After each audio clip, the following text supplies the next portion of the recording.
Hi, ഞാൻ doctor Ferdinand, Apollo Adlux ഹോസ്പിറ്റലിലെ consultant thyroid, breast and endocrine സർജനാണ്.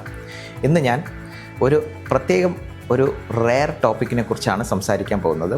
അതിൻ്റെ പേരാണ് പ്രൈമറി ഹൈപ്പർ പാരാതൈറോയിഡിസം.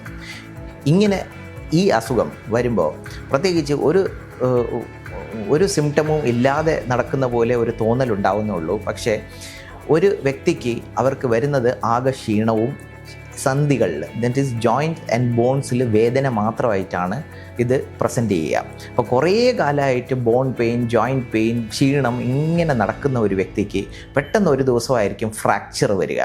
ഈ ഫ്രാക്ചർ വരുന്നതിൻ്റെ കാരണം കണ്ടുപിടിച്ച് നോക്കുമ്പോഴേക്കും അവരെ കാൽഷ്യം അളവ് ബ്ലഡിൽ വളരെ കൂടുതലായിരിക്കും.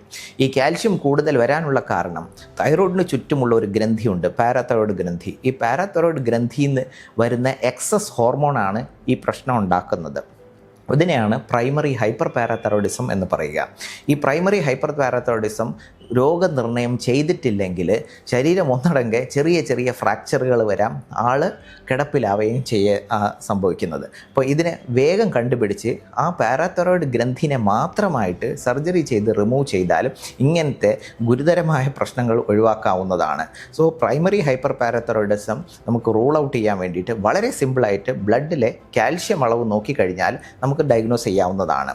സോ കാൽഷ്യം അളവ് വളരെ ബേസിക് ആയിട്ടുള്ള ഒരു ടെസ്റ്റായിട്ട് ചെയ്ത് ഇതിനെ രോഗനിർണയം നടത്തി ആ പാരാതൈറോയ്ഡ് ഗ്രന്ഥിനെ മാത്രമായിട്ട് റിമൂവ് ചെയ്താൽ ഇതിനെ നമുക്ക് ഈസി ആയിട്ട് ചികിത്സിക്കാവുന്നതാണ്.